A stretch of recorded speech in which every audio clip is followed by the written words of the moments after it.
దేవుని నామమునకు మహిమ కలుగునుగాక. అనుదిన పరిశుద్ధ గ్రంథ పఠనం మార్చ్ 23.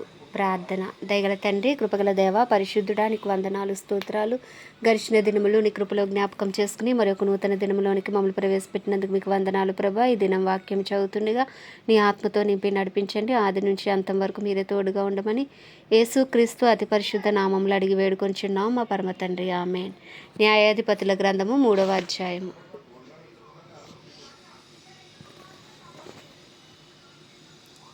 3వ అధ్యాయము. ఇశ్రాయేలీయులకును కనానీయులకును జరిగిన యుద్ధములన్నిటినీ చూడని వారందరినీ శోధించి ఇశ్రాయేలీల తరతరముల వారికి అనగా పూర్వము ఆ యుద్ధములను ఏమాత్రమును చూడని వారికి యుద్ధము చేయ నేర్పునట్లు యెహోవా ఉండనిచ్చిన జనములు ఇవి.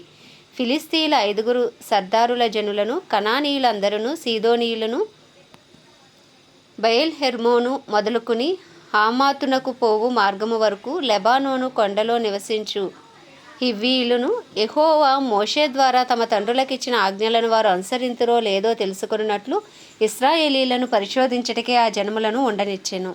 కాబట్టి ఇశ్రాయేలీలు కనానీయులు, హిత్తీయులు, అమోరీయులు, పెరిజ్జీయులు, హివ్వీయులు, యెబూసీయులను జనుల మధ్య నివసించుచు వారి కుమార్తెలను పెండ్లి చేసుకొనుచు వారి కుమారులకు తమ కుమార్తెలను ఇచ్చుచు వారి దేవతలను పూజించుచు వచ్చిరి. అట్లు ఇశ్రాయేలీయులు యెహోవా సన్నిధిని దోషులై తమ దేవుడైన యెహోవాను మరచి బయలుదేవతలను, దేవతా స్తంభములను పూజించిరి. అందును గూర్చి యెహోవా కోపము ఇశ్రాయేలీయుల మీద మండగా ఆయన అరమ్నా హరాయిము యొక్క రాజైన కూషాన్ నిషాతాయిము చేతులకు దాసులగుటకై వారిని అమ్మివేశెను.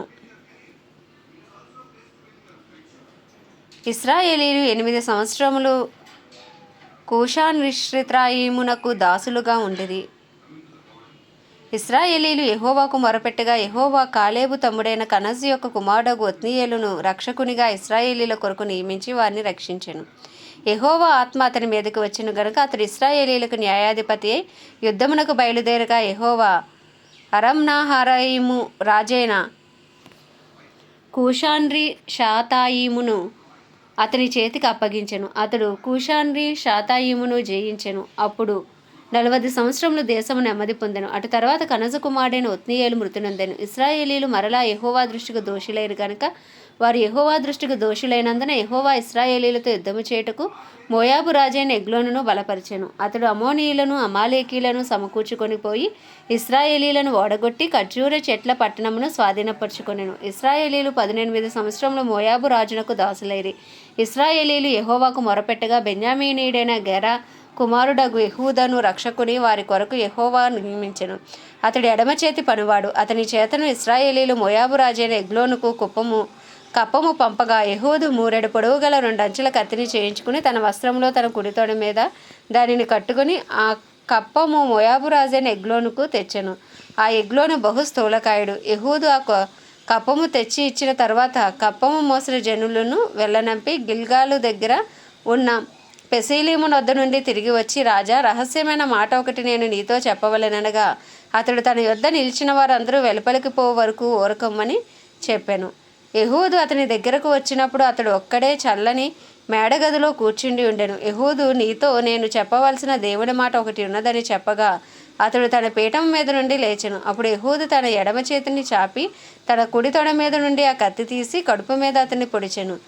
పడియును కత్తి వెంబడి దూరగా క్రొవ్వు కత్తిపైన కప్పుకొనినందున అతని కడుపు నుండి కత్తిని తీయలేకపోయాను. అది వెనుక నుండి బయటకు వచ్చి ఉండెను.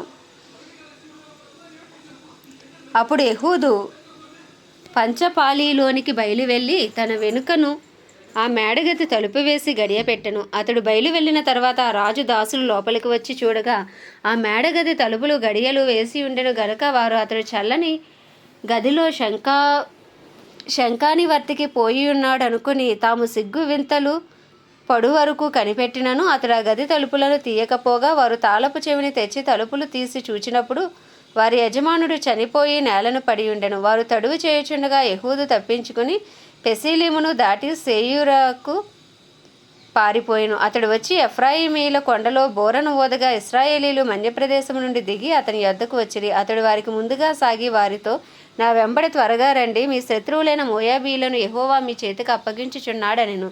కాబట్టి వారు అతని వెంబడి దిగి వచ్చి మోయాబు ఎదుట యొర్దాను రేవులను పట్టుకుని ఎవనిని దాటనీయలేదు. ఆ కాలమున వారు మోయాబీలలో బలముగల శూరులైన పరాక్రమశాలులను 10,000 మందిని చంపిరి, ఒకడునూ తప్పించుకొనలేదు. ఆ దినమున మోయాబీయులు ఇశ్రాయేలీల చేతి కింద అనపబడగా దేశం 80 సంవత్సరములు నిమ్మలముగా ఉండెను. అతని తర్వాత అనాతు కుమారుడు అయిన షౌగురు న్యాయాధిపతిగా ఉండెను. అతడు ఫిలిస్తీయులలో 600 మందిని మునుకోల కర్రతో హతము చేసెను. అతడును ఇశ్రాయేలీలను రక్షించెను.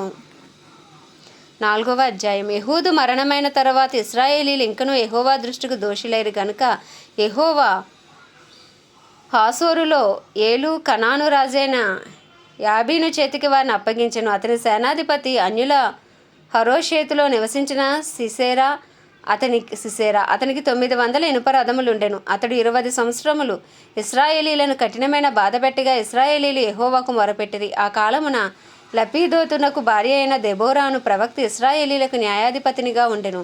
ఆమె ఎఫ్రాయిమీల మన్యమందలి రామాకును బేతేలుకును మధ్యనున్న దెబోరా సరళ వృక్షము కింద తీర్పుకై కూర్చుండునకు అద్దు.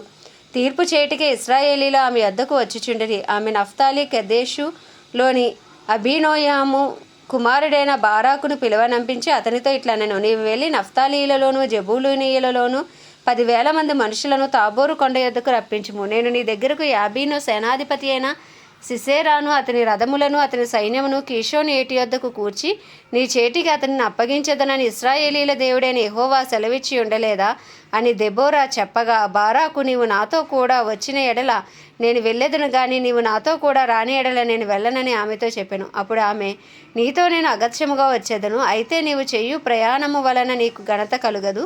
యెహోవా ఒక స్త్రీ చేతికి సిసేరాను అప్పగించునని చెప్పి తాను లేచి బారాకుతో కూడా కెదేషునకు వెళ్ళెను. బారాకు జబూలీనీయులను నఫ్తాలీయులను కెదేషునకు పిలిపించినప్పుడు 10,000 మంది మనుషులు అతని వెంట వెళ్ళిరి.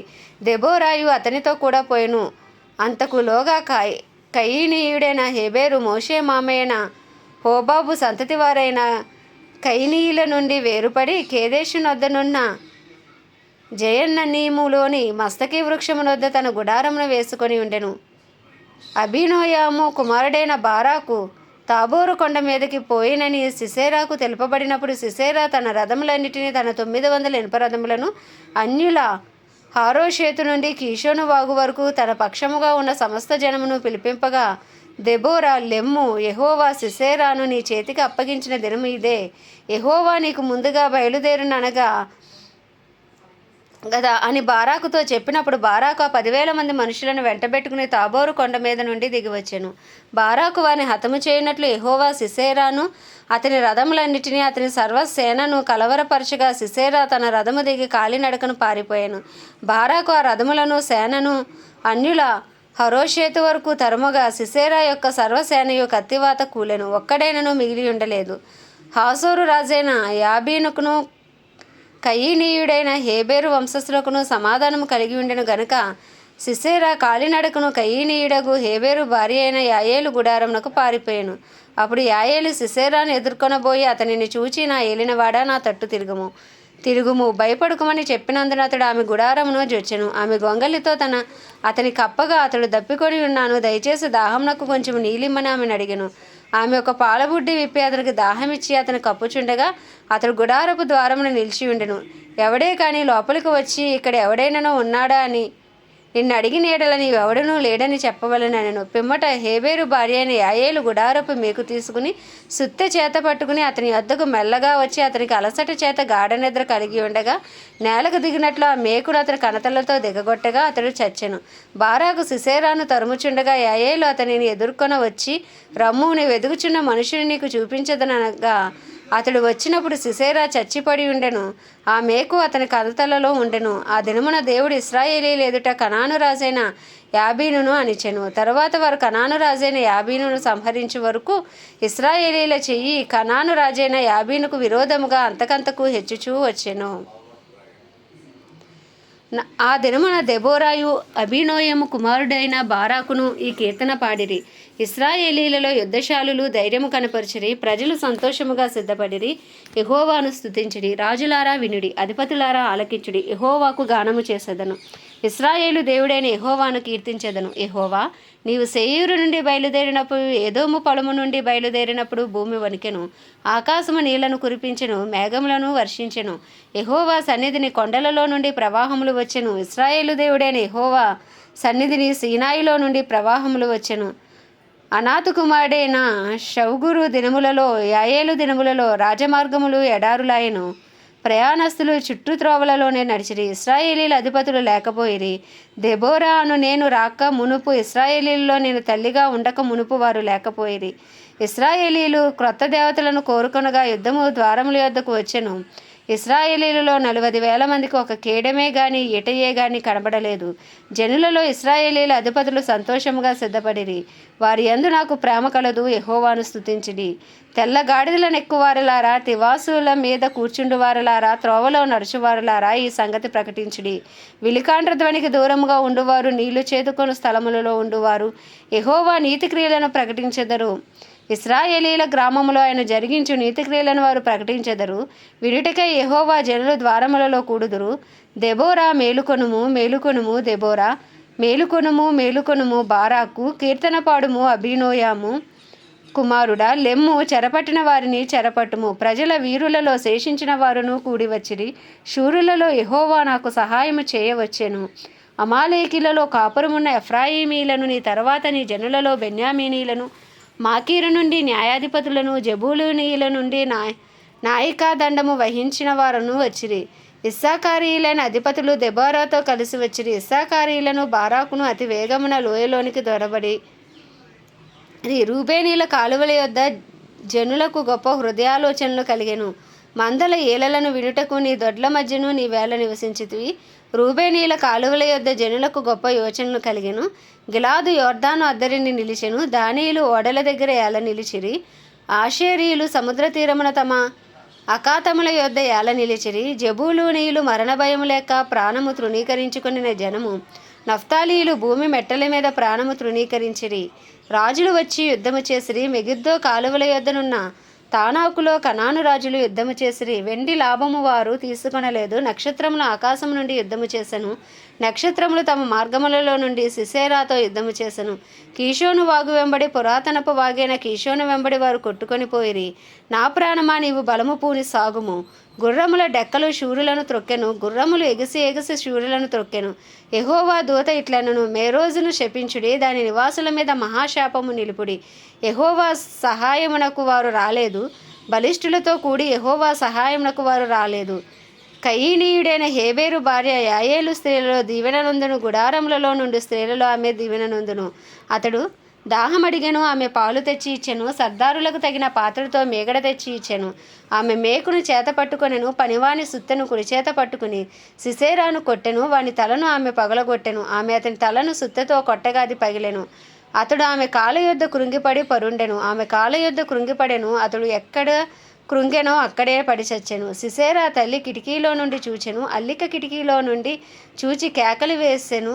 రాక అతని రథము తడువు చేయనేలా, అతని రథముల చక్రముల ఆలస్యము చేయనేలా. ఆమె యొద్దనున్న వివేకము గల రాజకుమార్తెలు ఇలాగననే ఉత్తరమిచ్చిరి. ఆమె తనకు తాను మరలా ఇట్లనుకొనిచుండెను, వారికి దొరికిన కదా, దోపుడు సొమ్ము పంచుకొనిచున్నారు కదా. యోధులందరూ తలా ఒక స్త్రీని తీసుకొందరు. 2 స్త్రీలు వారికి దొరుకుదురు. సిసేరాకు రంగు వేయబడిన వస్త్రమొకటి దోపుడు సొమ్ముగా దొరుకును. రంగు వేయబడిన విచిత్ర వస్త్రమొకటి దోపుడుగా దొరుకును. 2 వైపులా రంగు వేయబడిన విచిత్రమైన వస్త్రము దోచుకునిన వారి మెడలకు తగిన వస్త్రం ఒకటి దొరుకును. యెహోవా, నీ శత్రువులందరూ అలాగుననే నశించెదరు. ఆయనను ప్రేమించువారు బలముతో ఉదయించు సూర్యుని వలె ఉందురు అని పాడిరి. తరువాత దేశము 40 సంవత్సరములు నిమ్మలముగా ఉండెను. ఆమేన్. దేవుడి పరిశుద్ధ వాక్యమును మన వినికిడిలో దీవించునుగాక. ప్రార్థన. దయగల తండ్రి, కృపగల దేవ, పరిశుద్ధుడానికి వందనాలు, స్తోత్రాలు. జీవాధిపతి, న్యాయాధిపతి, మృత్యుంజయుడా, మహాగణుడా, మహిమా గణతకు అర్హుడా, యోగ్యుడా, పూజ్యుడా, కృపను చూపుటకు ఐశ్వర్యవంతుడా, కృపా సత్య సంపూర్ణుడా, నీకు వందనాలు చెల్లించుకుంటున్నానయ్యా. నా అపరాధములు, నా పాపములు దయతో క్షమించు నాయన. నీ రక్తంతో మమ్మల్ని కడగండి. శుద్ధీకరించండి ప్రభా. నీ ముందు నిందారహితులుగా నీతిమంతులుగా మమ్మల్ని తీర్చండి. మా కొరకు నాయన సిలువలో ప్రాణము త్యాగము చేసి నాయన రక్తాన్ని చిందించి ప్రభా 3వ దినమున తిరిగి లేచిన దేవుడవు. మేము వేయవలసిన శాపమును పాపమును దోషమును నాయన మీరు భరించి నాయన మాకు పడవలసిన శిక్షను మీరు భరించినందుకు నీకు వందనాలు స్తోత్రాలు ప్రభా. అయ్యా నిత్య జీవనం మాకు అనుగ్రహించుటకు ప్రభా నాయన పాతాళలోక వేదనను నువ్వు అనుభవించవు తండ్రి. నీకే స్తోత్రాలు స్తుతులు చెల్లించుకుంటున్నాం ప్రభా. ఈ దినమంతా నీ కృపలో మమ్మల్ని జ్ఞాపకం చేసుకుని మమ్మల్ని బలపరచండి అయ్యా. వాక్యము వినిన వాక్యం మా హృదయాల్లో ఫలింపు దయచండి. వాక్యానుసారంగా జీవించే కృపను అనుగ్రహించండి అయ్యా. నీ కృపలో నిన్ను ప్రేమించేవారుగా అయ్యా మమ్మల్ని ఉంచండి ప్రభా. నీకు వందనాలు స్తోత్రాలు తండ్రి. మా బంధువులు మా స్నేహితులు మా ఇరుగు పొరుగు మా అందరినీ మీరు జ్ఞాపకం చేసుకొని రక్షణ లేని వరకు రక్షణ, మారు మనసు లేని వరకు మారు మనసు దయచేయండి. మా పట్టణాన్ని దర్శించండి, మా దేశాన్ని దర్శించండి. 144 కోట్ల భారతదేశ ప్రజలకు గొప్ప రక్షణ కలుగునుగాక అయ్యా నాయన. భారతదేశంలో ఒక బలమైన ఉజ్జీవం రగులుకొనుగాక. ఇంకను సువార్తందని గ్రామాలు ప్రాంతాలు పట్టణాలు పట్టబడినట్లు ఒక బలమైన ఉజ్జీవాన్ని రగిలించండి. ప్రపంచ దేశాలన్నింటినీ జ్ఞాపకం చేసుకోండి. వాటిని పరిపాలిస్తున్న రాజులు వారి కింద పనిచేస్తున్న అధికారులకు నీ కృప కలుగునుగాక ప్రభువా. నీ చిత్తము నాయన మా దేశంలో ప్రపంచ దేశాల్లో జరుగునుగాక. క్రైస్తవులందరినీ రూపాంతరపరచండి, నీ రూపులోకి మార్చండి, సువార్థికులుగా మార్చండి ప్రభువా. అయ్యా తండ్రి నీకే వందనాలు. పరిశుద్ధాత్మను బలముగా కుమ్మరించండి నాయన.